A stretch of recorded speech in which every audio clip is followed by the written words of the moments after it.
मृत्यु परम सत्य है, पर मृत्यु से छूटा जा सकता है। यदि मृत्यु से छूटा नहीं जा सकता होता तो वेद मंत्र में इसके लिए प्रार्थना नहीं होती। मृत्योर्मुक्षीय, मुझे मृत्यु से मुक्त कर दो, मुझे मृत्यु से छुड़ा दो, ये जो कामना की गई है।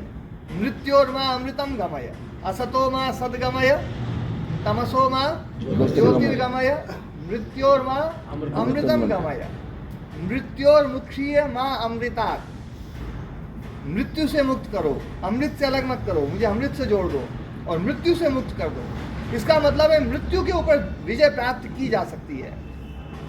और मैं तो ये कहता हूं, देखो पूरे सारे संसार का केवल और केवल एक ही उद्देश्य है कि मृत्यु पर कब्जा पाना, मृत्यु पर कब्जा पाना, ये हमारा अंतिम लक्ष्य है। इसी को अलग अलग नाम दिए गए हैं, इसी को कहीं कैवल्य कहा है, इसी को कहीं मुक्ति कहा है, इसी को कहीं मोक्ष कहा है, इसी को कहीं कहा है अमृत को पाना, इसी को कहीं कहा गया है कि ना कि भैया स्वरूप में स्थित होना, आत्म रूप में स्थित होना, आत्म तत्व को प्राप्त कर लेना, अलग अलग नाम दिए गए हैं। तो मृत्यु से है ना हमें मृत्यु पर विजय प्राप्त करनी है। और मृत्यु पर विजय प्राप्त जो ना मृत्यु को समझ करके ही हो सकती है। और जिसने मृत्यु को समझ लिया ना, वो मृत्यु पर विजय प्राप्त कर लेगा। ये मृत्यु समझ में नहीं आती है हमें। जो है वो एक कहानी है छोटी सी कि एक फकीर किसी गांव के बाहर रहता था। कोई 2-3 राहगीर वहां से गए उस गांव का रास्ता पूछने के लिए। बोले भैया बस्ती का रास्ता पता करना है। और वो जब रास्ता पूछने के लिए गए तो महाराज ने देखा, महाराज को देखा उन तीनों ने। बोले अरे महाराज तो पागल जैसा लग रहा है, इससे पूछो ही मत, कहीं भटका देगा। लेकिन तुम तीनों में एक ने कहा, बोले यार अब कोई और तो है नहीं, महाराज से पूछ लो, बता देगा, रास्ता तो बता ही देगा बस्ती का। तो जाके पूछा, उन्होंने कहा बोले भैया देखो बस्ती में जाना है ना, तो देखो एक काम करना, सीधे जाना और उल्टे हाथ पे चले जाना, बस्ती पहुंच जाओगे। सीधे हाथ पे मत चले जाना, नहीं तो मरघट पहुंच जाओगे। बोले जी हमें तो मरघट जाना ही नहीं। बोले पक्का? बोले हाँ पक्का, मरघट नहीं जाना है, बस्ती जाना है। बोले बस्ती जाना है तो उल्टे हाथ पे जाना, सीधे हाथ पे मरघट आएगा। अब वो गए, आगे रास्ता भी आ गया, 2 रास्ते आ गए। तीनों ने कहा बोले यार महाराज ने बताई तो सही बात है, 3 रास्ते 2 रास्ते आगे, उल्टे हाथ पे गए, देखो जाकर के थोड़ी देर में मरघट पे पहुंच गए, शमशान पे। बोले यार महाराज ने कहा था बस्ती आएगी, ये तो मरघट पे पहुंचा दिया। वहां कोई आदमी मिल गया, बोले भैया शमशान वो बस्ती का रास्ता किधर? बोले तुम यार उल्टे हाथ पे मुड़ गए, सीधे हाथ पे मुड़ते तो बस्ती पहुंच जाते। बोले महाराज ने गड़बड़ किया है। वो तीनों बड़े गुस्से में वापस आए। बोले बस्ती बाद में जाएंगे, पहले महाराज से हिसाब करें। महाराज से हिसाब करने में बड़ा मजा भी आता है। तो महाराज के पास गए, बोले महाराज तुमने यार गलत बात बताई, गलत जानकारी दी। बोले मैंने क्या गलत जानकारी दी? तुम कहीं सीधे हाथ पे तो नहीं मुड़ गए थे? बोले ना हम उल्टे हाथ पे गए थे, उल्टे हाथ पे मरघट आ गया। बोले हो ही नहीं सकता, उल्टे हाथ पे तो बस्ती है, सीधे हाथ पे मरघट है। तुम सीधे हाथ पे गए होंगे तो मरघट पहुंचे होंगे, उल्टे हाथ पे गए होंगे तो बस्ती पहुंचे होंगे। बोले महाराज वो मरघट था। बोले अरे बावड़ो तुम उसको मरघट मानते हो, मेरे तो इतने दिन हो गए, 80 साल की उम्र हो गई, मैंने वहां किसी को मरते नहीं देखा है। वहां तो जो गया है ना परमानेंट बस गया है। मैंने वहां बस्ती देखे लोग, और जिसको तुम बस्ती कह रहे हो वहां से रोज कोई ना कोई मरता है। हर साल में कितने लोग मर जाते हैं, उसको तुम बस्ती कह रहे हो। तो वास्तव में जो मृत्यु को समझ लेता है ना, अभी हम मृत्यु को नहीं समझे हैं, इसलिए हम बस्ती को जो है ना मरघट समझते हैं, मरघट को बस्ती समझते हैं। जहाँ लोग मर रहे हैं उसको बस्ती समझ रहे हैं। तो मृत्यु को समझा जाए और मृत्यु पर विजय प्राप्त की जाए।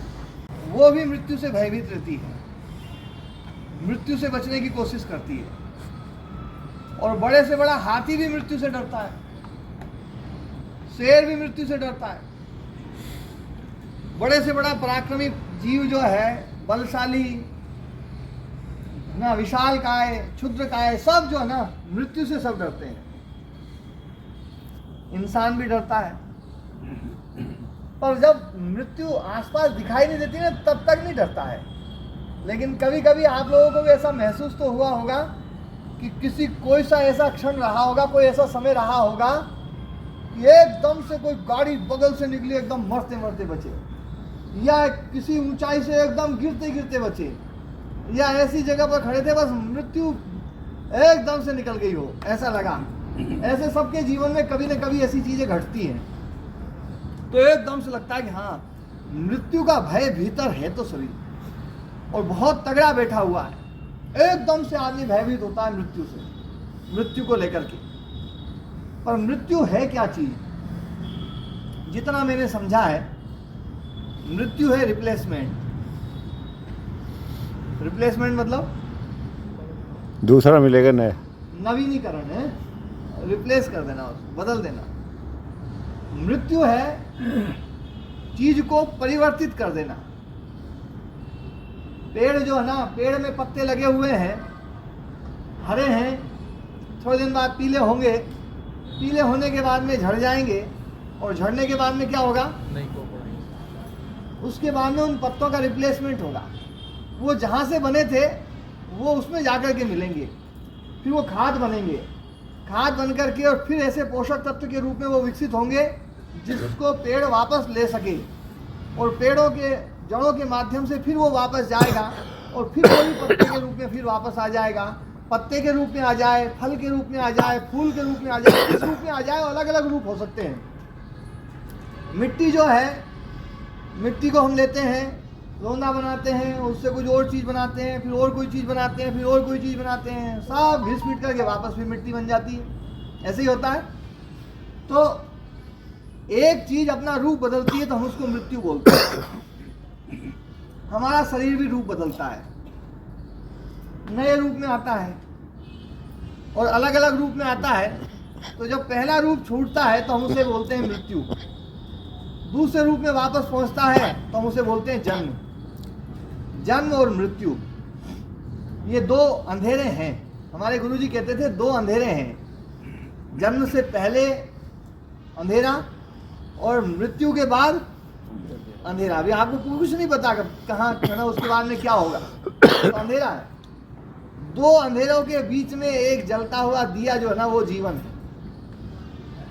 दो अंधेरों के बीच में जलता हुआ एक दिया, जलती हुई एक चिराग जो है, वो जीवन है। अब ये जो रूप बदलता है, ये किसका बदलता है? प्रश्न यहाँ पर ये खड़ा होता है कि किसका रूप बदलता है? बेटा आप इधर से ले आओ, और लोगों को खड़ा करोगे आप बहुत आगे तक। अच्छा आ मेरे जाइए, लिए करना है तो मेरे लिए तो कुछ करने की जरूरत नहीं है। ऑफिस जाएंगे, ऑफिस। तो ये मृत्यु होती किसकी है? तो हम दो सत्ताओं को तो थोड़ा थोड़ा समझते हैं। पहली सत्ता ये शरीर जो दिखाई देता है,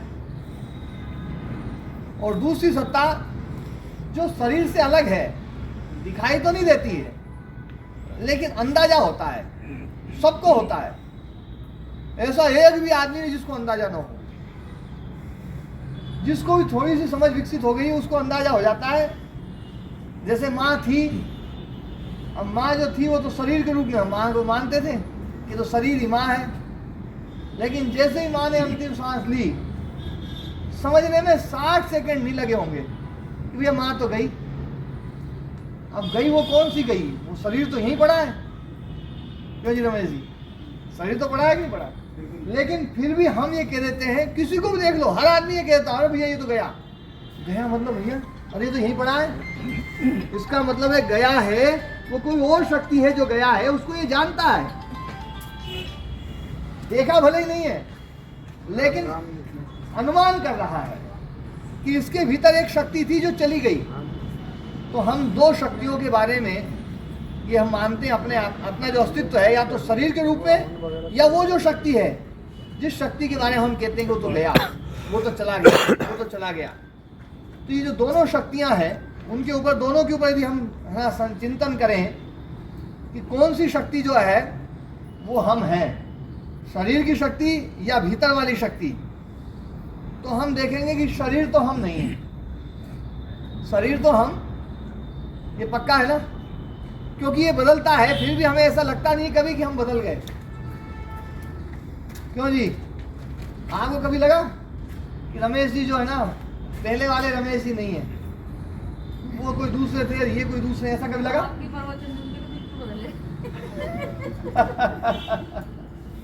नहीं, पर जो है, जो बदले है ना, वो तो अलग ही बदले हैं। पर ये जो शरीर है ना, ये शरीर तो वो का वही है ना, ये तो नहीं बदला ना, शरीर तो वो का वही है। क्यों जी? आपको कभी लगा है? हाँ जी, आपको कभी लगा कि ये बदल गई, ये शरीर अलग हो गया है? जैसी विवाह के समय थी वैसी अभी ये नहीं है, और ना आप वैसे हैं। ये बिल्कुल यथार्थ सत्य है। हर आदमी का शरीर बदल रहा है, बदल रहा है, बदल रहा है। कहते 7 साल में तो पूरा नया हो जाता है, ऐसे बोलते हैं ना। 7 साल में ये पूरी बॉडी नहीं हो जाती, एक भी कोशिका पुरानी नहीं रहती है, यही कहते हैं। लेकिन फिर भी हमें ऐसा लगता है कि नहीं, ये तो वही के वही हैं, ये पहले वाले हैं। तो शरीर जो है बदलते हुए भी हमें ऐसा लगता नहीं है कि ये बदल रहा है। तो शरीर के रूप में यदि हम देखें तो बदलते हुए भी हमें ये महसूस हो रहा है कि मैं वही हूँ, मैं वही हूँ। तो हमने शरीर के साथ में किसी और चीज़ को जोड़ा है। अब शरीर की बात यदि हम करें कि शरीर ही व्यक्ति है, शरीर ही इंसान है, और शरीर मरता है, तो शरीर का मरने का धर्म है। मैं ये बात बोला करता हूँ, अक्सर बोलता हूँ कि शरीर का मरने का धर्म है। लेकिन ये शरीर इतना चालू है, इतना तेज है कि मरते मरते भी ये सोचता है कि मैं अपने आप को कैसे नए रूप में ले आऊं। तो नए रूप में लाने के लिए, जैसे एक पेड़ मरते मरते भी अपने कई सारे बीजों को छोड़ करके जाता है, और वो बीज फिर पेड़ बन जाते हैं। जैसे एक नीम का पेड़ है और उसका एक बीज है, और वो बीज से नया पेड़ बना, तो जो नया पेड़ बना है क्या वास्तव में नया बना है, या उसी पेड़ का विकसित हुआ रूप है? ये उसी पेड़ का विकसित हुआ रूप है। ऐसे ही जो संतान है, ये नई बनी है, या ये माता पिता का ही शरीर इस रूप में विकसित हुआ है? माता पिता का शरीर है ना।